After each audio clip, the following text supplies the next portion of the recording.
So I asked ChatGPT to assume it was running a country and it wanted to distract people using the divide and control technique. What are the issues that you would bring up? Guys, this is just for entertainment, okay?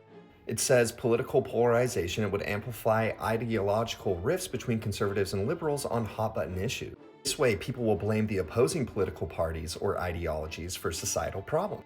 You can focus on economic inequality, the working class versus welfare, taxpayers versus the elite. This would distract from larger structural issues like wage stagnation, tax evasion by corporations, and inadequate social safety nets. What? They suggest focusing on racial and ethnic tensions. That way, we focus on cultural conflicts rather than systemic issues. That doesn't happen. Focus on gender and sexual identity. Encourage debates around gender roles. This will shift attention away from shared concerns like healthcare access for everyone. But what about tech and privacy? You could stoke fears about surveillance, AI, or tech monopoly. That way, people argue over the role of technology while ignoring the exploitation by corporations and governments.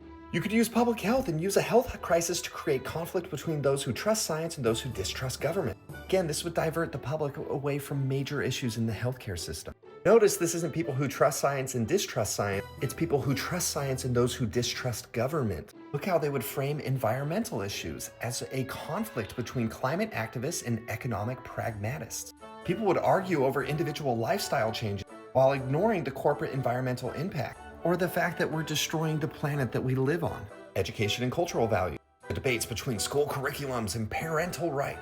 That way, nobody focuses on underfunded schools or access to education. And I would even say the indoctrination within education. Fuel debates around media and free speech, censorship, misinformation, media bias. This distracts from the corporate or government influence on media narratives. Focus on religion and morality. Fight over personal beliefs. That way, everyone's ignoring the systemic corruption, inequalities, and government inefficiencies. By fostering these divisions, ChatGPT says it can divert from the shared problems that we all agree on.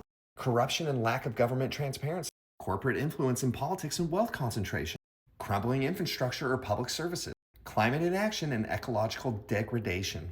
I don't know. I think ChatGPT is on one. Wouldn't that be crazy if any of this was real?